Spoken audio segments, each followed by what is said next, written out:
La Côte d'Ivoire vient de mobiliser plus de 7 700 milliards de francs CFA au premier jour de la réunion du groupe consultatif du plan national de développement 2016-2020. Le gouvernement ivoirien, notez-le, recherchait seulement 4 425 milliards de francs CFA. Les augmentations au-delà de 10% sur les factures d'électricité depuis le mois de juillet 2015 seront remboursées aux clients de la CIE, compagnie ivoirienne d'électricité. Soulagement pour les consommateurs, mais comment se fera le mode de calcul? On en parle dans ce journal. Lutte contre l'exploitation illégale du bois, l'unité spéciale d'intervention du ministère des Eaux et Forêts vient de réaliser un coup de filet. Des milliers de billes de bois coupées frauduleusement ont été saisies à Danané. Et puis au Venezuela, Nicolás Maduro a fait un pas de plus vers l'autoritarisme en étendant ses pouvoirs en matière de sécurité, de distribution alimentaire et énergétique. Après la proclamation de l'état d'exception, notez que l'opposition est mécontente, elle appelle à la descente dans les rues. Voilà pour les titres. Madame, Monsieur, bonsoir. On démarre ce journal avec cette bonne nouvelle. La Côte d'Ivoire a mobilisé 7 700 milliards de francs CFA au premier jour de la réunion du groupe consultatif sur le plan national de développement 2016-2020. Le gouvernement ivoirien cherchait 4 425 milliards de francs CFA. Le secteur public était à l'honneur aujourd'hui. On en parle avec Franck Quadio, envoyé spécial à Paris. 2012 à 2015, le premier plan national de développement dans les trois orientations, la paix, la sécurité, la réconciliation nationale et la relance économique, à partir des acquis de ce PND, était élaboré un second plan. À Paris, le groupe consultatif pour le financement de ce plan dirigé par le Premier ministre, Daniel Kablan-Duncan, plante le décor. 1 million de personnes sont sorties de la pauvreté. Je crois que c'est de l'argent bien placé et nous souhaitons accélérer ce mouvement pour 2020. Avec une transformation structurelle de l'économie ivoirienne, d'une part, mais aussi la diminution de moitié du taux de pauvreté en Côte d'Ivoire sur les 5 ans à venir. Et pour convaincre les partenaires extérieurs, des efforts pour une meilleure gouvernance ont été faits. Les efforts ont porté sur le dispositif juridique, mettre en place des tribunaux spécialisés pour prendre en charge de façon rapide et efficace toutes les questions commerciales. Donc c'est un ensemble de mesures. Il a parlé de la formation, l'éducation et la formation, sur lequel doit être mis un accent particulier, la promotion du genre et évidemment celle de la jeunesse également. Il a parlé donc de la transformation de notre économie également qui est important. Donc la construction d'infrastructures, c'est tous ces points et tous les axes que le Premier ministre a développés. Développement bien perçu. La Banque africaine et la Banque islamique de développement, le Fonds monétaire international et la Banque mondiale l'ont relevé. On voit que la croissance africaine va diminuer en 2015, 2016 et 2017. Pour éviter ces chocs, il faut transformer au maximum vos ressources sur le plan intérieur. Et c'est en ce sens qu'il faut saluer ce deuxième plan de la Côte d'Ivoire qui se fonde sur la transformation structurelle de l'économie. De bonnes dispositions. Reste à obtenir les fonds. Et après plusieurs consultations dans l'après-midi, la bonne nouvelle, le groupe a obtenu le double des projections à 7 700 milliards de francs CFA, dont 5 000 dont de la Banque mondiale. Le gouvernement envisageait de mobiliser au cours de cette journée la somme de 4 425 milliards de francs CFA, soit autour de 8,8 milliards de dollars US, toujours avec le taux de 500 francs CFA pour $1. Mais de ce qu'on nous indique, les engagements actuellement fournis ont dépassé 15 milliards de dollars.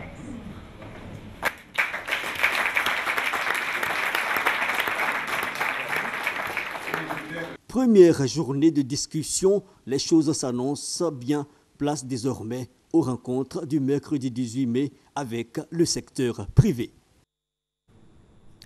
Que sera la Côte d'Ivoire en 2040? Le Bureau national de la prospective et de la veille stratégique ainsi que le patronat ivoirien se sont posé la question. Des études distinctes ont été donc menées autour du sujet. Qu'est-ce qu'il en est ressorti? Éléments de réponse dans ce reportage signé Mahama Traoré et Jean-Jacques Kwame. Comment se présentera la Côte d'Ivoire en 2040? Pour se faire une idée précise, rendons-nous au siège du Bureau national de la prospective et de la veille stratégique. C'est ici qu'a été réalisée l'étude nationale prospective Côte d'Ivoire 2040, étude qui révèle 3 scénarios possibles et une vision claire pour la Côte d'Ivoire en 2040. Pour les 3 scénarios que nous avons déterminés sont un scénario catastrophe, c'est-à-dire un scénario pessimiste, un scénario tendanciel, c'est-à-dire notre évolution actuelle, et un scénario normatif, c'est-à-dire le scénario souhaitable. Nous avons abouti à une vision pour la Côte d'Ivoire. Elle se formule comme suit. La Côte d'Ivoire, puissance industrielle, unie dans sa diversité culturelle, démocratique et ouverte sur le monde. Un avenir optimiste pour la Côte d'Ivoire, c'est ce que confirme également l'étude prospective réalisée par le secteur privé ivoirien et baptisée Côte d'Ivoire, Vision 2040, le défi du meilleur. C'était pour la première fois pratiquement que le secteur privé d'un pays se réunit pour pouvoir élaborer un plan de développement pour le pays sur une génération. L'étude, intrinsèquement, s'est positionnée sur un scénario optimiste, d'où le titre de l'étude, le défi du meilleur. Si l'optimisme est de mise, tant au niveau de l'État que du privé, la survenance d'un scénario pessimiste n'est pas exclue. Tout le charme de l'étude nationale prospective Côte d'Ivoire 2040 qui s'est dotée d'un mécanisme de veille stratégique. Côte d'Ivoire 2040 prévoit de mettre en place un mécanisme de veille stratégique et d'alerte pour mettre à la disposition des décideurs les éléments, les indicateurs stratégiques qui vont permettre d'orienter la prise de décision. Tout est mis en œuvre pour garantir un avenir radieux aux générations futures. Mais tous ces efforts font appel à un éveil de conscience. Chaque Ivoirien doit s'approprier de ce PND, de l'émergence, et se dire, comme l'Abidjanaise le dit, fiers Ivoiriens, et le pays vous appelle à pouvoir être un modèle pour l'humanité. La Côte d'Ivoire en est à sa 4e étude nationale prospective, après celle dénommée Côte d'Ivoire 2000, Côte d'Ivoire 2010 et Côte d'Ivoire 2025. La matinale de l'ESCA, c'est un rendez-vous mensuel organisé par les anciens étudiants de l'École supérieure de commerce d'Abidjan. Le dernier a réuni les anciens étudiants. Ils ont planché sur la question du financement des PME par les banques. L'invité spécial Souleymane Diarassoba, président de l'Association des banques et établissements financiers de Côte d'Ivoire, s'est prononcé sur le financement des PME en jeu pour les tissus bancaires ivoiriens. Noël Niagno, compte rendu. Les banques, leur fonction première, financer l'économie. Elles l'ont démontré de 2012 à 2015 en Côte d'Ivoire. Aujourd'hui, le ratio financement de l'économie comparé au PIB, on est environ à 24%. Ça veut dire qu'en 4 ans, nous avons gagné environ 7 points. Pendant que l'UMOA a gagné globalement 4 points dans la même période. Deuxièmement, de 2012 à 2015, nous sommes passés d'environ 2500 milliards à 4500 milliards. Donc nous avons pratiquement doublé notre niveau de financement en 4 ans. Seulement voilà, ce financement ne profite pas aux PME, petites et moyennes entreprises. Et pourtant, elles représentent 80% des entreprises normalement constituées en Côte d'Ivoire, donc pourvoyeuses d'emplois. Comment financer les PME par les banques de Côte d'Ivoire de sorte à faire d'elles de vrais leviers de l'économie ivoirienne? Les anciens étudiants de l'ESCA, École supérieure de commerce d'Abidjan, ont consacré une matinée à passer au crible la question avec une référence à la matière. Souleymane Diarassoba, président de l'Association des banques et établissements financiers de Côte d'Ivoire, APBF. Pour lui, une piste est à explorer, l'accompagnement des PME. Dans le concret, c'est que les banques doivent aider les PME d'abord à s'équiper. Il faut que le dispositif du crédit bail au niveau comptable et fiscal soit plus incitatif en fait, parce que nous avons un potentiel de financement de l'ordre de 500 milliards de francs CFA. Deuxièmement, il faudra accompagner les PME à financer leurs besoins de trésorerie par rapport aux marchés qu'ils ont à exécuter, aussi bien au niveau du secteur privé qu'au niveau du secteur public. En plus de l'accompagnement, les dirigeants des PME souhaitent des dispositions fiscales particulières. Il faut que l'État accompagne un peu plus les PME au niveau de la fiscalité, avec un peu plus d'abattement, de dégrèvement, pour permettre aux PME de pouvoir exister. Une somme d'action à éprouver, c'est peut-être le prix à payer pour donner aux petites et moyennes entreprises toute leur place dans l'économie ivoirienne.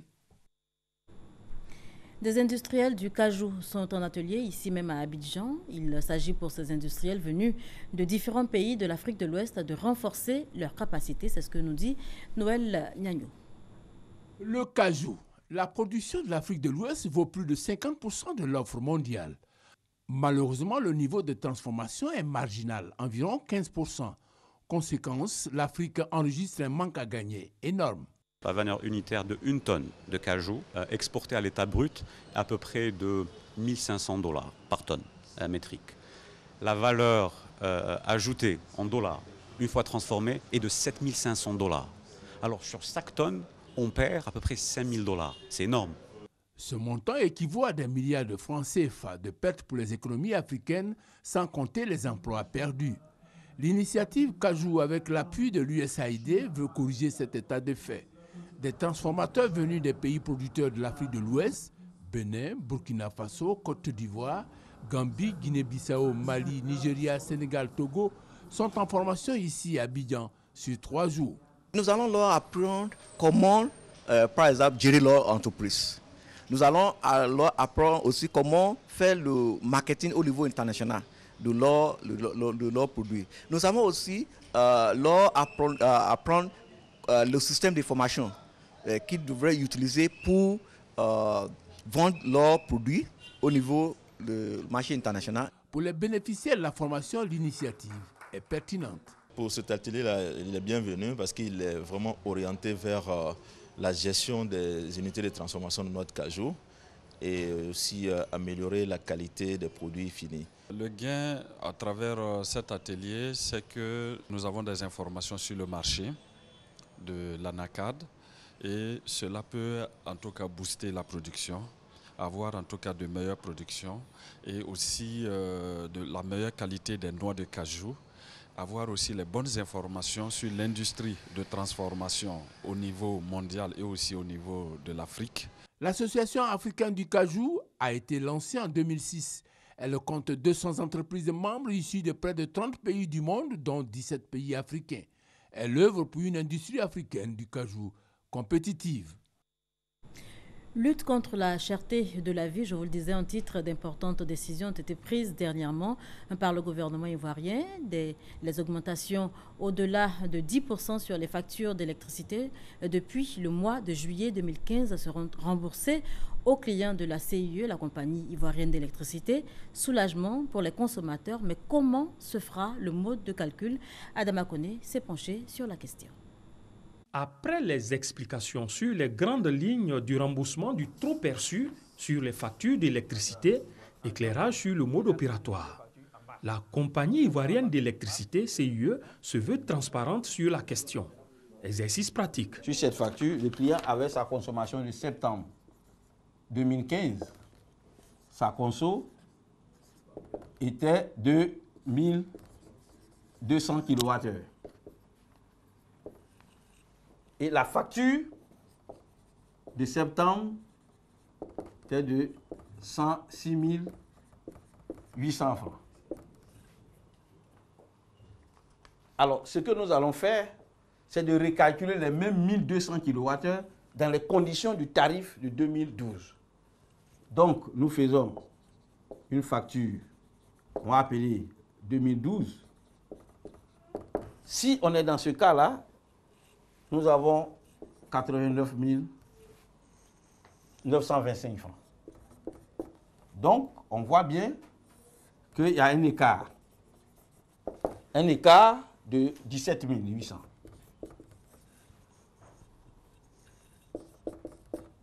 Ce qui représente 20% d'augmentation. Ça veut dire que pour cette facture-là, de 1200 kWh, lorsqu'il est calculé avec l'ajustement tarifaire, c'est 106 800. Si on n'avait pas fait l'ajustement tarifaire, c'est 89 925 que le client devait payer. Donc l'écart de 17 000. La décision dit qu'il ne faudrait pas que cet écart-là dépasse 10%. Donc comme on a 20% d'augmentation, nous allons restituer 10% d'augmentation. Ça fait 8 923 francs. Donc vous voyez que dans l'exercice, on passe en revue chacune des factures, on le recalcule sur le modèle de 2012. Et lorsque le seuil dépasse 10%, nous positionnons comme remboursement le surplus.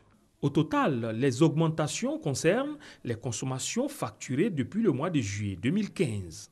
Dont les clients ont en leur possession la facture de septembre, la facture de novembre, la facture de janvier et la facture de mars. Ça fait 4 factures. Pour les clients qui sont facturés dans le mois pair, ils ont en leur main la facture d'octobre, la facture de décembre, la facture de février et la facture d'avril. Donc dans l'un ou l'autre des cas, c'est 4 factures qui sont concernées par cette mesure. Faut-il le rappeler, les abonnés facturés au tarif domestique social évalué à 500 000 clients ne sont pas concernés. Comment reconnaître qu'on est abonné social? Il suffit de regarder en haut à droite de sa facture la mention code 01 qui correspond à cette catégorie. Merci, Madame Akone, pour toutes ces informations. Les députés de Côte d'Ivoire sont en formation. Ils se familiarisent au fonctionnement du Conseil des droits de l'homme des Nations Unies. Objectif, les outiller davantage et leur permettre de mener à bien leur mission de gardien des droits de l'homme. L'initiative est de l'Union interparlementaire en collaboration avec le bureau du Haut Commissariat des Nations Unies aux droits de l'homme. On en parle avec Michel Tigré. Dans le cadre de ses prérogatives constitutionnelles, le Parlement a une contribution à apporter à la promotion des droits de l'homme à travers l'adoption de lois reflétant les normes internationales. Cette formation permettra donc aux députés d'être instruits sur les mécanismes régionaux et internationaux en la matière. Ils pourront par ailleurs se familiariser au fonctionnement du Haut Conseil des droits de l'homme des Nations Unies. C'est aussi le lieu de saluer l'exemplarité de notre coopération avec l'UIP qui, à intervalles réguliers, nous donne, à nous parlementaires ivoiriens, des opportunités heureuses de mettre à jour notre perception des grands défis et des grandes questions qui impactent la vie de la nation et au-delà de la nation, la vie du monde. Ces travaux devraient aboutir à la création d'une nouvelle instance à l'hémicycle. Il s'agit d'identifier et définir une instance parlementaire qui assure au sein du Parlement la mission spécifique de gardien des droits de l'homme à travers un plan d'action concrète, étant bien entendu que les droits de l'homme sont étroitement liés à la démocratie et à l'état de droit et qu'ils sont aussi au cœur du processus de cohésion sociale et de réconciliation nationale. Cette structure spécifique sera indiquée pour instaurer une coopération entre les autres acteurs de promotion et de protection des droits de l'homme en Côte d'Ivoire. Les responsables de prison sont également en formation à l'initiative du Comité international de la Croix-Rouge. Les participants à cet atelier issus de 9 pays francophones renforcent leurs capacités. La formation porte sur les nouveaux outils théoriques et pratiques pour traiter efficacement les questions humanitaires dans les prisons. Herman Yamia. À la peine prononcée par les juridictions, les pensionnaires des prisons en Afrique doivent aussi subir la peine infligée par les difficultés du milieu carcéral.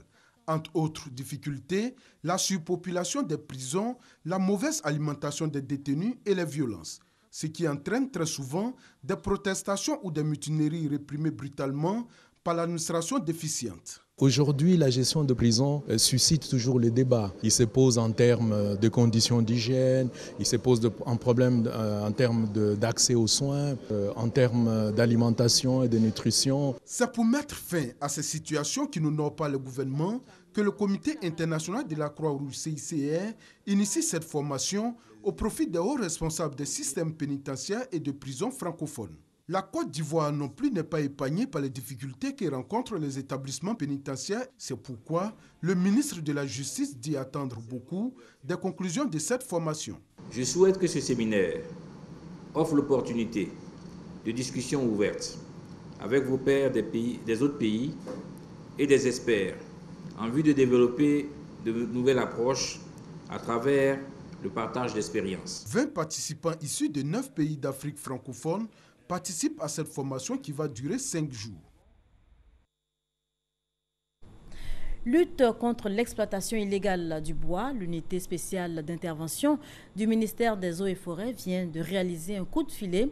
Des milliers de billes de bois coupées frauduleusement ont été saisies dans l'une des plus grandes sociétés industrielles du bois installée à Danané, c'est dans l'ouest de la Côte d'Ivoire, et on en parle avec Adi Fadiga Fofana. La forêt se fait rare en Côte d'Ivoire. Plus de 400 000 m3 de bois sont exploités chaque année. La superficie des forêts est passée de 16 millions d'hectares à 2 millions d'hectares. La cause de cette situation, la fraude dans la filière bois. Alors, depuis sa prise de fonction, Dakouri Tablé, ministre des Eaux et Forêts, et ses collaborateurs mènent la lutte contre l'exploitation illégale du bois. Ici, à Danané, une grosse prise. Dans cette entreprise industrielle de bois, la majorité des billes coupées ne respectent pas les normes. Toutes les billes du parc des Tanry ne respectent aucune norme de la législation forestière. Suite à cela, nous avons constaté aussi à notre arrivée que certains grumiers arrivent sans être marqués et c'est sur le site de Tanry que les billes sont marquées. Comme vous le voyez ici, il y a certaines écritures qui sont dessus. Le numéro de la bille existe, mais il n'y a aucun marteau pour pouvoir savoir quelle est la société qui a exploité. Il n'y a pas ici des numéros de périmètre, il n'y a aucun marquage au fer. Or, normalement, une bille doit montrer son origine à travers le numéro du périmètre et quelle est la société qui a exploité. Et cela, c'est le marteau. Et maintenant, le numéro de la bille permet de pouvoir savoir combien de billes ont été coupées sur le périmètre. Et donc, cela démontre que la traçabilité de cette bille ne peut pas être suivie. Il n'y a aucune origine parce qu'on ne pourrait jamais savoir où la bille a été coupée. Conformément à la procédure, l'entreprise Tanry de Danané est donc fermée et une enquête diligentée va situer l'ampleur de la fraude et les conséquences judiciaires à donner. Déjà, la traque des fraudeurs dans l'exploitation forestière a permis dans les villes de Toumoudi et Man la saisie d'importantes quantités de bois sciés et de billons de teck. Une fraude massive qui fait perdre à l'État chaque année plus de 22 milliards de francs CFA.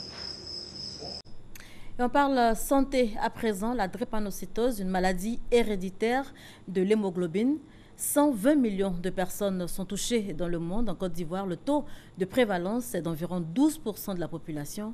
Comment se fait la prise en charge? Que fait le programme national de lutte contre cette maladie pour freiner son avancée? Gros plan avec Grace Kando. Service hématologie du CHU de Yopougon. Sur ce lit se trouve Aïcha Sangaré, une patiente souffrant de la drépanocytose. Ça se manifeste par les os, ma poitrine, mon ventre. En tout cas, tout mon corps me fait mal. Comme Aïcha, la drépanocytose touche plusieurs personnes. Pour moi, spécialement, c'est rare que ça m'arrive par les os. Les douleurs dans l'abdomen, spécialement quand je viens, c'est ces injections. C'est ça seulement qui peut calmer. La drépanocytose, une maladie génétique héréditaire de l'hémoglobine. C'est une maladie qui affecte donc l'hémoglobine. L'hémoglobine, c'est le pigment rouge qui est à l'intérieur de nos globules rouges, donc qui donne la couleur à notre sang. Et les patients drépanocytaires ont une hémoglobine qui s'appelle l'hémoglobine S. Et cette hémoglobine S a la fâcheuse tendance à former des grandes fibres à l'intérieur du globule rouge et donc à déformer le globule rouge. En Côte d'Ivoire, la prévalence est d'environ 12%. La drépanocytose, une maladie qui se présente sous plusieurs formes. Il y a la forme SS, qui est la forme homozygote, qui est la forme grave, où toute l'hémoglobine normale, qui est l'hémoglobine A, est remplacée par l'hémoglobine anormale, qui est dénommée hémoglobine S. Donc c'est la forme la plus sévère. Nous avons une autre forme qu'on appelle la forme SC. L'association de l'hémoglobine C à l'hémoglobine S réalise la drépanocytose SC. C'est une forme aussi majeure. À côté de la SS et de la SC, nous avons la drépanocytose associée à une autre maladie génétique qu'on appelle la thalassémie. Lorsqu'elle est associée à la drépanocytose, elle va donner deux formes.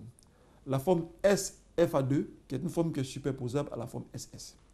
Et puis nous avons la forme SAFA2, où nous n'avons que des douleurs, il y a rarement des anémies. Chaque année, 6 000 nouveau-nés souffrent de drépanocytose et 70% d'entre eux meurent avant l'âge de 5 ans.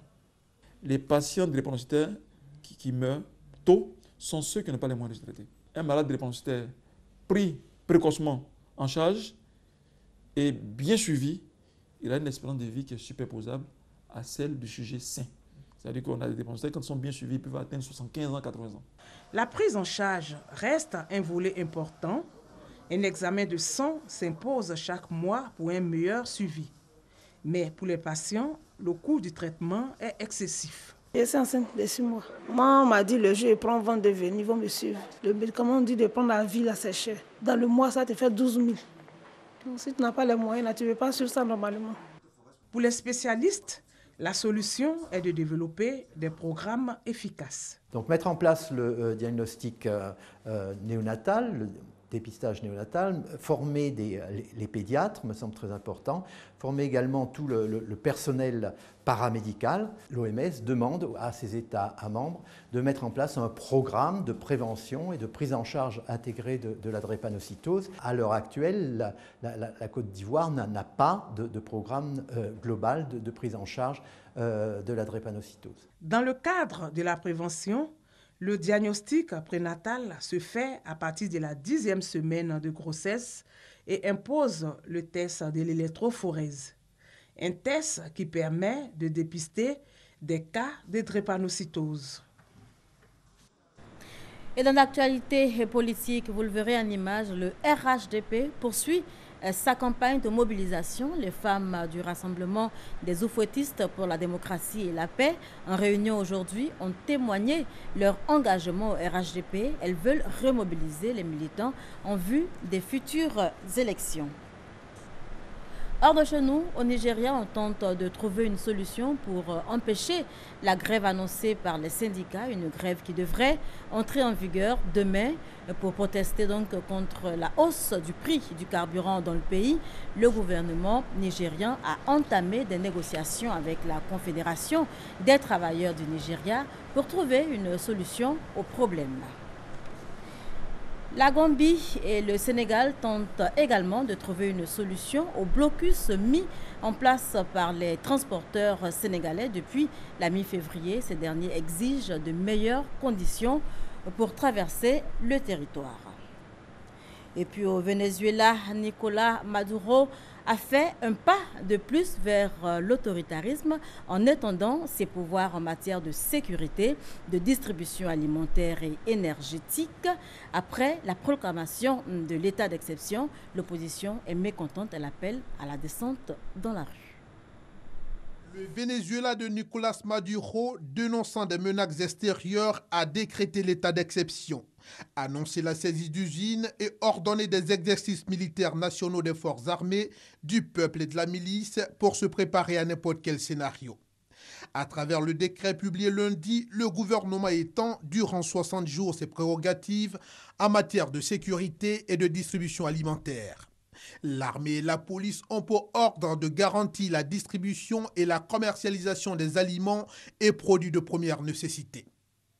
Le Parlement du Venezuela, où l'opposition est majoritaire, doit débattre ce mardi de cette décision du gouvernement d'accroître pendant 60 jours ses prérogatives dans les domaines du maintien de la sécurité, de la distribution alimentaire et énergétique.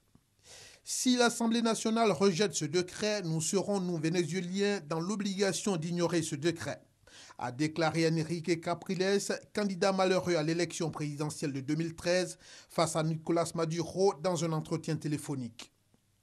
Coupures d'électricité quotidienne, pillage de commerces, pénurie et lynchage. Le Venezuela, malgré ses immenses réserves pétrolières, sombre chaque jour un peu plus dans la crise politique, économique et sociale depuis la victoire d'une coalition d'opposition aux élections législatives de fin 2015.